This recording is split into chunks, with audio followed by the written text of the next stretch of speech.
रहीम अस्सलाम वालेकुम। अच्छा स्टूडेंट्स, आज हम डिस्कस करेंगे ऑर्डर ऑफ रिएक्शन। अब ऑर्डर ऑफ रिएक्शन क्या होता है, पहले इसकी डेफिनेशन देखते हैं। डेफिनेशन हमारे पास है the sum of all exponent of the concentration in reactant. The sum, इसका मतलब होता है प्लस करना। एक्सपोनेंट मैथ में आपने पढ़ा होगा, किसी भी वैल्यू के ऊपर कुछ लिखा हो, एक्स वाई जी कुछ भी लिखा हो, तो ये कहलाती है एक्सपोनेंट और ये कहलाती है बेस। इसी तरह होता है ना मैथ में, एक्सपोनेंट और बेस। तो the sum of all exponent of the concentration in term of reactant. Rate तो याद है, रेट इज इक्वल टू के, और रिएक्टेंट हम लिख देते थे, इस तरह से लिखते थे, रेट इज इक्वल टू के। ये तो कांस्टेंट था और ये इक्वेशन का रिएक्टेंट आ जाता था। अब फर्स्ट करो, ये रिएक्शन है, ए और बी का रिएक्शन हो रहा है और मेरे पास ए बी प्रोडक्ट बन रहा है, ये रिएक्टेंट है।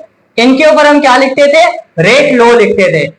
रेट इज इक्वल टू के, ए और बी। ऊपर जो ये वैल्यूज होती है ना, इनको अगर हम ऐड कर दें तो हमारे पास इस रेट का ऑर्डर निकल के आ जाता है।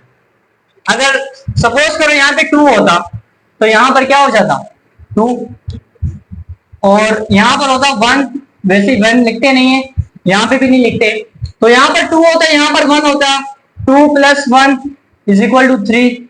इस तरह से इनका ऑर्डर निकल आता है, इजी सा होता है। तो डेफिनेशन क्या है, the sum of our exponent of the concentration, इनको कहते हैं कंसंट्रेशन। ये जो ब्रैकेट बनाए हुए ना, इनको कहते हैं कंसंट्रेशन, और ये रिएक्टेंट है। इन कंसंट्रेशन के अंदर रिएक्टेंट मौजूद है, तो इनके ऊपर की जो एक्सपोनेंट्स होते हैं उनको हम ऐड कर देते हैं, तो हमारे पास ऑर्डर निकल के आ जाते हैं। बहुत आसान सा है कि अब जैसे ये मैंने लिखा हुआ है रेट इज इक्वल टू के, और ए और बी मैंने रिएक्टेंट लिखे हुए। अब यहाँ पर जो भी वैल्यू हो, एक्स और वाई में यहाँ पे लिख रहा हूं, जो भी हो आप इन दोनों को प्लस कर दोगे तो क्या निकल आएगा, ऑर्डर ऑफ रिएक्शन। अच्छा, ऑर्डर ऑफ रिएक्शन निकालने के बहुत सारे तरीके। एक तरीका यहाँ पर है और ये एग्जाम में आता भी है, इसको अक्सर न्यूमेरिकल्स में देते हैं। अब ये तरीका है कैसे, देखो, इस मेथड को कहा जाता है इनिशियल रेट मेथड। इस मेथड को कहा जाता है इनिशियल रेट मेथड। इसमें होता क्या है, हमें इक्वेशन दी जाती है, ए और बी का रिएक्शन हो रहा है और मेरे पास ए बी प्रोडक्ट बन रहा है। अब हम क्या करते हैं, इस तरह से इसका पूरी जो होती है इंफॉर्मेशन सब लिखी हुई आती है, हमने इससे इनका ऑर्डर निकालना होता है। अब देखो यहाँ पर क्या लिखा हुआ है, इनिशियल रेट लिखा हुआ है ए का, कि ए का रिएक्शन से पहले क्या रेट है। इनिशियल रेट लिखा हुआ है बी का, कि रिएक्शन से पहले इसका क्या रेट है। यहाँ पर हम 3 एक्सपेरिमेंट करते हैं, experiment number 1, experiment number 2, experiment number 3। Method बहुत आसान है लेकिन अक्सर बच्चे कंफ्यूज हो जाते हैं। बहुत सिंपल सा होता है, इक्वेशन दी होती है, इंफॉर्मेशन दी होती है, यहां से आपने ऑर्डर को निकालना होता है। अब ऑर्डर को किस तरह निकालते हैं, देखो, जो पहला वाला एक्सपेरिमेंट है ना, इसको एज इट इज रखो, उसको चेंज ना करो। जो पहली वाली लाइन, इसको चेंज ना करो। अब हम देखेंगे जो पहला वाला एक्सपेरिमेंट है, इसको हम पहले दूसरे वाले एक्सपेरिमेंट से करेंगे कंपेयर, फिर हम करेंगे तीसरे वाले से कंपेयर। फिर से देखो एक मरतबा, मेरे पास 3 एक्सपेरिमेंट मौजूद है। पहला एक्सपेरिमेंट मैंने किया, मेरे पास ये डेटा आ गया। दूसरा एक्सपेरिमेंट किया, मेरे पास ये डेटा आ गया। ए का ये डेटा है, बी का ये डेटा, और रेट ये आ गया। रेट ये होते हैं, ठीक है। तो पहला रिएक्शन, दूसरा रिएक्शन, तीसरा रिएक्शन, मेरे पास इंफॉर्मेशन दी हुई है। अब मैं क्या करूंगा, जो पहली वाली इंफॉर्मेशन है इसको पहले मैं दूसरे से करूंगा कंपेयर, कि जो पहली वाली इंफॉर्मेशन है दूसरी वाली उससे ज्यादा हो रही है या कम हो रही है, मैंने ये चेक करना है। अब देखो यहां देखो, इनिशियल कंसंट्रेशन बी की देखते हैं। जब पहला रिएक्शन हुआ तो कितनी थी, 0.0050 थी। दूसरे रिएक्शन में कोई चेंज आया, इसमें कोई चेंज नहीं आया, तो मतलब इसको हम छोड़ते हैं, ये एक जैसे ही रहा। इस वाले को देखते हैं, पहले रिएक्शन में 0.1 था, बाद में क्या आ गया 0.2। एक से क्या हो गया, 2 हो गया, एक का डबल हो गया। एक का डबल मतलब यहां पर 1 से 2 हो गया, और यहां देखो 1.25 था। जब रिएक्शन जब हुआ दूसरे वाला, यहां पर भी क्या हो गया, यहां पर भी डबल हो गया। तो मतलब इन दोनों का आपस में कौन सा रिलेशन है, डायरेक्ट रिलेशन है। अब 2.25 मतलब ये हाफ था, ये डबल हो गया। यहाँ पे आपने बेसिकली देखना क्या है कि 1 से 2 हुआ, ये भी 1 से 2 हो गया, ठीक है। यहाँ पर 1 से 2 हो गया और ये भी 1 से 2 हुआ, ये 1 से 2 हुआ, ये भी 1 से 2 हुआ, मतलब दोनों का आपस में डायरेक्ट रिलेशन है, जितना ये बड़ा उतना ही ये बड़ा। तो मेरे पास जो ए की कंसंट्रेशन है वो रेट के क्या आई, रेट के डायरेक्ट प्रोपोर्शनल आई, ठीक है। अब जब ये वाला नीचे बताऊंगा तो थोड़ा सा वो हो जाएगा, थोड़ा और क्लियर हो जाएगा। तो यहाँ पर ये 1 से डबल हो गया, यहाँ भी 1 से डबल हो गया। अब मैंने ए को देख लिया, अब मैं बी को देखता हूँ।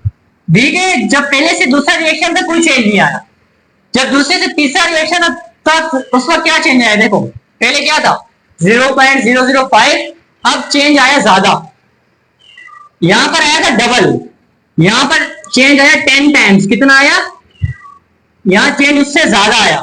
और यहां देखो यहां पर 1 और यहां पर क्या हो गया 5, यहां पर भी चेंज ज्यादा आया। अपने माइंड में ये रखना, चेंज अगर 1 से 2 हो जाएगा तो डायरेक्ट रिलेशन लिख देंगे, अगर चेंज 1 से ज्यादा आ रहा होगा तो डायरेक्ट रिलेशन तो होगा। अब इसका डायरेक्ट रिलेशन बी के साथ तो है, लेकिन हम स्क्वायर लगा देंगे। स्क्वायर क्यों लगाया, क्योंकि ज्यादा चेंज आ रहा है। यहां पर भी तो चेंज आया था लेकिन ज्यादा नहीं आया था, यहां पर 1 से 2 हुआ, ये भी 1 से 2 हो गया था, लेकिन यहां पर जब ज्यादा चेंज आया तो यहां पर भी ज्यादा चेंज आ गया। तो मतलब रेट के हिसाब से जो बी की इनिशियल कंसंट्रेशन है वो स्क्वायर में आएगी। आसान सा होता है, अक्सर न्यूमेरिकल तो हमको देखकर ही सॉल्व हो जाते हैं। आपने क्या देखना होता है, पहले वाले को रखना होता है कांस्टेंट, फिर ए को देखना होता है, बी को देखना होता है। ए के जो पहले वाले में क्या चेंज आया, 1 से डबल हुआ, यहाँ भी 1 से डबल, 1 से डबल, 1 से डबल, डायरेक्ट रिलेशन है। यहाँ क्या हुआ, 1 से ज्यादा डबल हो गया, उससे भी ज्यादा डबल हो गया, तो मतलब स्क्वायर का चेंज आया। यहाँ पर आप ऑर्डर बता सकते हो, ऑर्डर क्या है यहाँ पे 1 प्लस स्क्वायर का चेंज इसलिए आया क्योंकि ज्यादा बढ़ गया। अगर 1 से 2 होता तो सिर्फ डायरेक्ट प्रोपोर्शनल होता, अगर 1 से बहुत ज्यादा बढ़ गया है तो हम उसके ऊपर स्क्वायर लगा देंगे, कि हमें नहीं पता कितना बढ़ा, चाहे जितना भी बढ़ा ऊपर स्क्वायर लगा देंगे इससे, ठीक है। तो यहाँ पर आया था 1 और यहाँ पर आया था 2, 1 + 2 = 3, तो यहाँ पर हमारे पास आएगा थर्ड ऑर्डर। इस तरह से एग्जाम में आते हैं, ये इंफॉर्मेशन दी होती है। आपने सिर्फ 2 चीजों पे ध्यान देना है कि यहाँ पे इतना चेंज आया, यहाँ पे इतना ही चेंज आया तो ठीक है, अगर यहाँ पे भी ज्यादा चेंज आया, यहाँ पे भी ज्यादा चेंज आया, तब ऊपर स्क्वायर लगा देना। अब देखो यहाँ पे एग्जांपल भी हमारे पास ये इजी है, यहाँ पे NO का रिएक्शन हुआ O2 के साथ और हमारे पास प्रोडक्ट बन गया। अब हम यहाँ पर देखें तो जो पहला रिएक्शन है उसको हम तो छेड़ते नहीं है, पहले वाले को इससे कंपेयर करते हैं, फिर इससे कंपेयर करते हैं।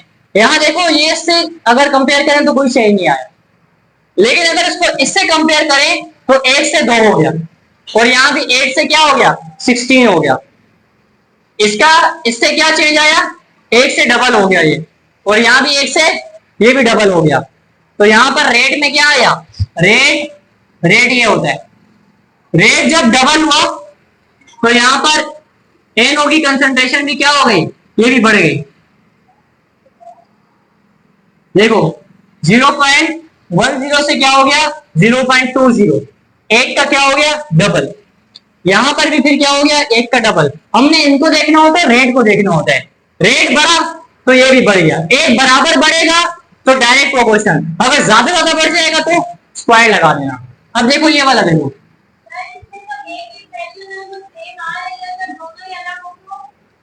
इसकी वैल्यू सेम आ रही है, ये कह रही हो, मैंने क्या कहा वैल्यूज आपने तीनों में देखनी है, जो सेम आ रही है उसको छोड़ दो। अच्छा अगर सेम नहीं आ रही हमने वही तो देखना है, हमने रेट में भी देखना है और इसमें भी देखना है।